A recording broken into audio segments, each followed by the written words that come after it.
Hi everyone, Sean here from Attack Panic, and in this lesson we're going to take a closer look at your specific condition.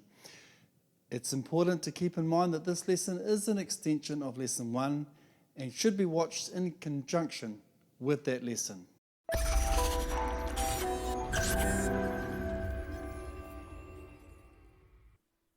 Panic attacks occur as a result of extreme anxiety levels, which send a message to the subconscious mind that you are in real and immediate danger. So, for your own preservation, it activates the emergency fight or flight response, creating all the horrible and uncomfortable sensations previously discussed.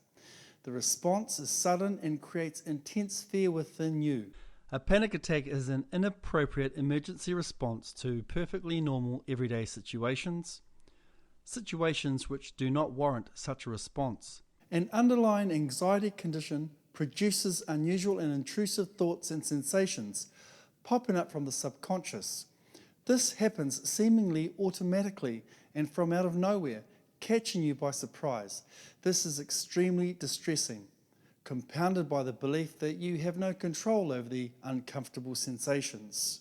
The more you focus on the sensations, the more worried and fearful you become, and the more you consciously try to stop the sensations. Your memory of previous occasions when you experience panic attacks surfaces, and you become consciously preoccupied with monitoring your sensations. This just produces even more anxiety, which feeds and fuels more panic sensations.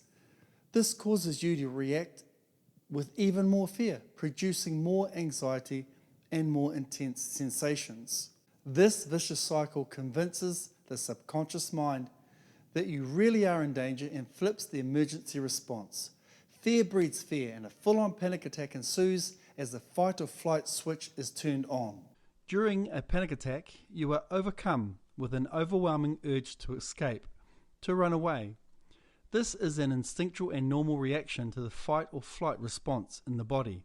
Now, panic attacks can turn up spontaneously, out of the blue, for no reason at all. They do not need an external catalyst to trigger the sensations. All it takes is an unusual sensation or thought, along with the memories of previous panic, to start the vicious cycle as described above. Panic attacks can also be triggered by a specific situation or place that causes fear. Panic is a highly charged, anxious emotion. Past experiences of panic are etched into your memory. Whatever situation or place you were in at the time of your panic gets associated with the panic. The next time you enter the situation or place, the memory of your inappropriate panic surfaces, triggering the anxious response.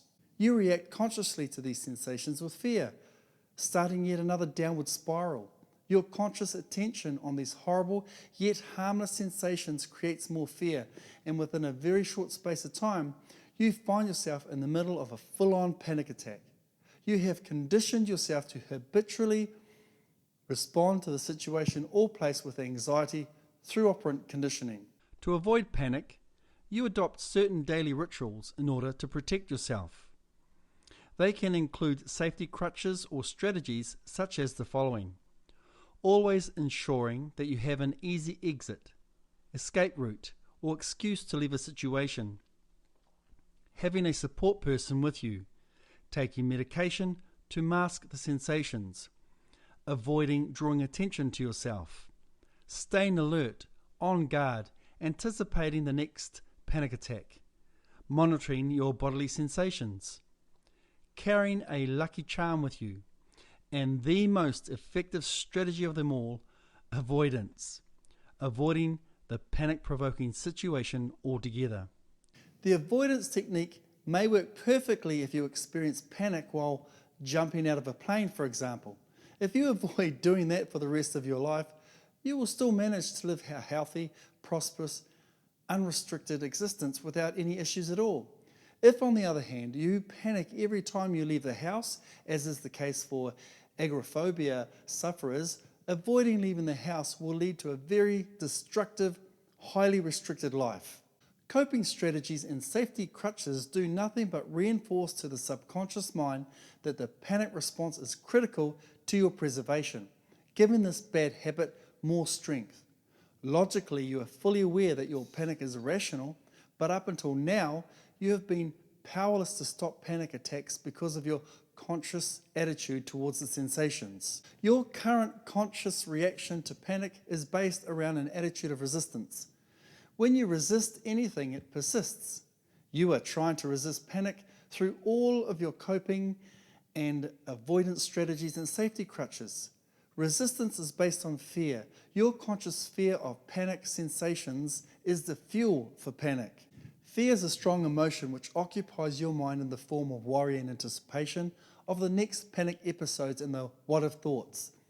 This preoccupation of fear, this conscious attitude of resistance, is not only the fuel for panic but also reinforces the underlying anxiety condition. You may even get to the point, like me, where these daily rituals of constantly monitoring sensations and thoughts in anticipation of panic actually produce panic attacks without even exposing yourself to the situation that triggers panic. If this vicious cycle is not broken, panic attacks can lead to anxiety-related phobias such as social phobia and agoraphobia.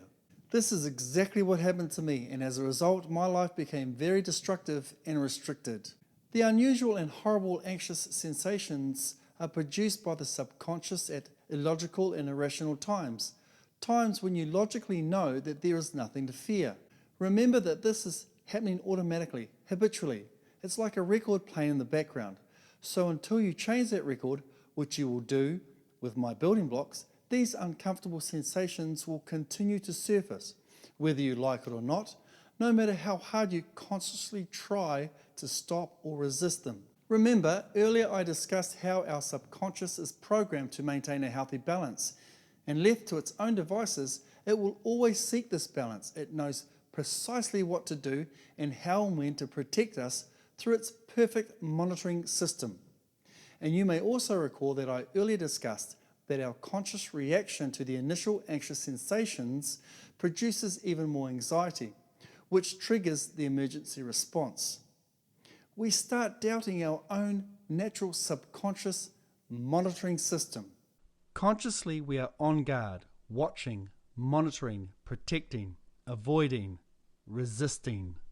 I'll say this again, if we can consciously get out of the way, the subconscious mind will be free to find a healthy, normal balance. If we consciously stop fueling the panic cycle through our fearful and resistant attitude, there will not be any reason for the subconscious to flip the emergency switch.